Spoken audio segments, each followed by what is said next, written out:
মুক্তিযুদ্ধের চেতনা বা যে কোনো ধরনের চেতনাবাদী একেবারে জঘন্য শোনা।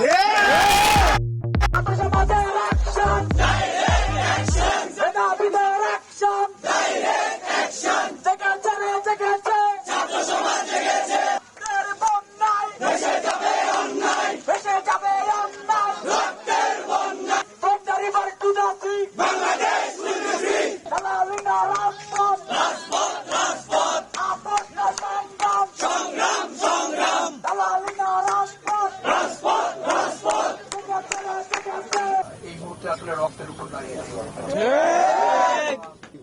তোমরা ন্যায়ের পথে আছো এবং আমি আশা করি শুধু এখন না, তোমাদের সমস্ত জীবনটাই তোমরা ন্যায্যতার পথে তোমরা অতিবাহিত করবে। তোমরা সুবিচারের পক্ষে আছো, ন্যায্যতার পক্ষে আছো, ন্যায়ের পক্ষে আছো। আমি আমার বয়স হয়েছে, কিন্তু আমি তোমাদের দেখে, তোমাদের সাহস, তোমাদের দৃঢ়তা দেখে শিক্ষক হিসাবে আমি গর্ববোধ করি। ৭১-এর আমাদের যে মুক্তিযুদ্ধ, সেই মুক্তিযুদ্ধের কথা বলতে হয়। মুক্তিযুদ্ধ পার হয়ে গেছে, নতুন করে আর কেউ মুক্তিযোদ্ধা সেই ৭১-এ যে আর নতুন করে মুক্তিযুদ্ধের কোনো সুযোগ নেই।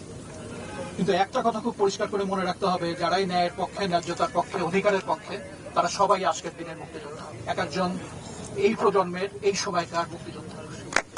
আরো একটা জিনিস পরিষ্কার করে মনে রাখবে যে যারা মানুষের অধিকার হরণ করে, যাদের কাছে মানুষের রক্তের দাম নেই, যারা ন্যায় বিচারের পক্ষে দাঁড়াতে পারে না, যাদের সাহস নেই, যারা সত্যি কথা বলতে পারে না, তাদের মুখে মুক্তিযুদ্ধের চেতনা বা যে কোনো ধরনের চেতনাবাদী একেবারে জঘন্য শোনা। এই চেতনাবাজি বন্ধ হোক এবং প্রকৃত পক্ষে মুক্তিযুদ্ধ চেতনায় বিশ্বাসী যারা, তার মানে যাদের ভেতরে ন্যায়বোধ, ন্যায্যতা, সুবিচার এবং মানুষের মর্যাদার ধারণা আছে, আমি চাই আগামী দিনের রাষ্ট্র তাদের ইচ্ছা, তাদের নেতৃত্বেই পরিচালিত হোক। কারণ আপনারা জানেন ইতিমধ্যে আমাদের 209 জন ভাই শহীদ হয়েছেন। আমরা এই শহীদের রক্তের উপর দিয়ে কোনো আলোচনা আমরা মানতে পারি না। আর আমরা ইতিমধ্যে বলছি যে এর আগে আমরা যে আন্দোলনগুলো দেখেছি, সেখানে পুলিশ যেভাবে গুলি চালিয়েছে, আমরা তার পুরোপুরি নিন্দা জানাই।